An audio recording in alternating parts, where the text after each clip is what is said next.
So let's talk about the 10 secrets to success. This is the first one. I believe this is the cardinal rule. This is the golden rule. If you remember nothing else about networking, this is what I want you to take away, is you must give to get. Think about networking as a bank account, okay? You open up a bank account. Can't take any money out until you put money in. You have to be a depositor in your networking life before you can be a debitor. Talk to people and figure out what they want and help them achieve it. And again, you become the person that is putting money in the bank, and then eventually you can be the one that's taking the money out of the bank. And asking for something before you establish a relationship can destroy the opportunity to create one. So that's really, really important, is at the end of the day, you're trying to build relationships, you're not trying to get something, and in order to build a relationship, somebody has to understand what they're going to get out of that relationship from you, and it's all about building credibility, and it's all about building trust. And you're not going to be able to build credibility and trust if you meet somebody and you say, hey, great to meet you, anyways, could I get this from you? Rule number 2 is actually a social phenomenon. It's part of human nature. It's the way that we are.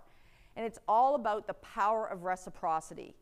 When we do something nice for somebody, even if they didn't ask for us to do it, it creates an obligation trigger in each one of us. And we immediately feel indebted to do something nice for somebody else. Maybe, by the way, when you do something nice for somebody, it doesn't mean they're going to do something directly nice back to you, but what you're doing is you're basically putting out positive karma all over the place around your life. And you don't know the boomerang effect of that, of how it's going to come back, but it is going to come back. The power of reciprocity goes away if somebody's giving you something because they want something back. So if your intention isn't pure and you're just doing something because you're really trying to get something back, the power of reciprocity is gone. You have to have genuine intent to help somebody without expecting something back. So rule number 3, lead, listen, and learn. You can make more friends in 2 months by becoming interested in other people than you can in 2 years by trying to get people interested in you. So what do I mean by lead, listen, and learn? 3 rules in one.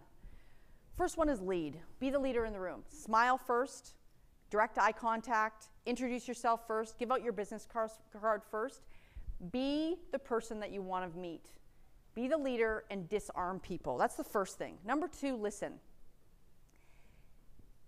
It's easy to get people to talk about themselves.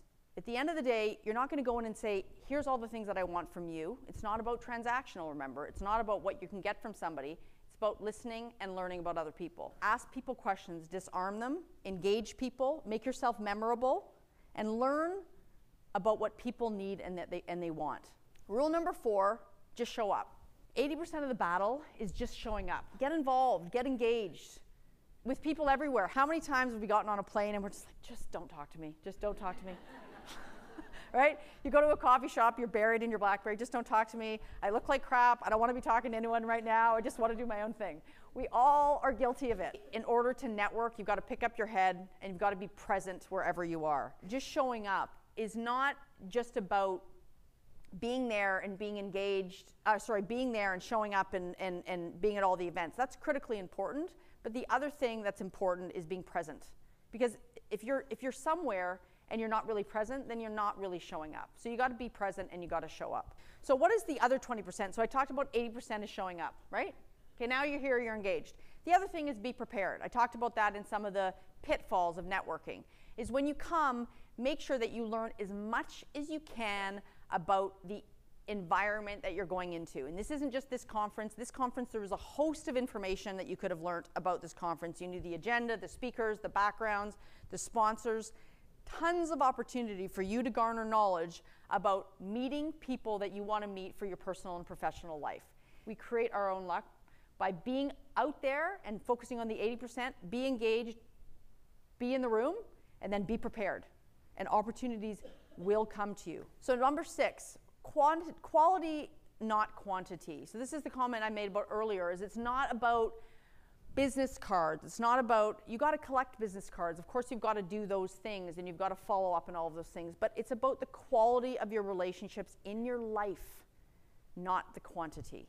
If you sort of do a mental summary of the people in your life, you can probably categorize them into 2 different categories. And I'm seeing a lot of nods. There's people that when you leave the room, you have just a little bit more of a lift, and they make you feel good, right?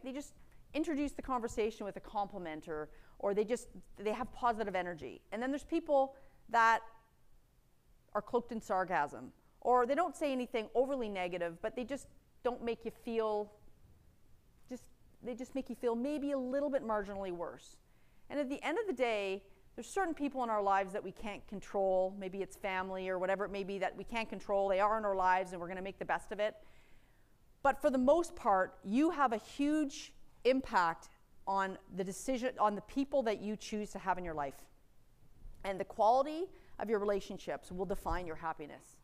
So it's not just about collecting business cards. It's about going out and listening and meeting people and finding people that resonate with you, finding people that have the same passions that you do, finding people that inspire you. At the end of the day, you become like the 5 people you spend the most time with. So you better be very, very sure who those 5 people should be. Rule number 7, set goals. I actually write out all my goals, and I have my harboring list for future years, but I really spend time thinking about what it is that I want to achieve in 6 different buckets. Write down 3 to 5 goals that matter, and I take those and I actually go to Kinko's and I laminate it. I know. And I get a little business card like this and I carry it with me everywhere. You're going to remember and do the things that are top of mind, and so for me, having it on my iPhone and having it in my wallet, every time I go to take out money, I see it. And so it's constantly a daily reminder to me of the things that are important to me and the things that I need to focus on and the goals that I've set for myself and holding myself accountable to achieve them. So I know it's a little weird, but at the end of the day, it's very effective for me. So rule number 8, be bold and just ask.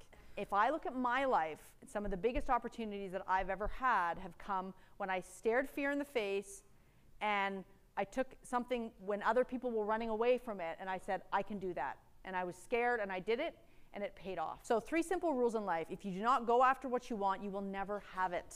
If you do not ask, the answer will always be no. Don't say no for other people in your head. Let other people say no for you. And if you do not step forward, you will always be in the same place. Rule number 9, never say no out of fear.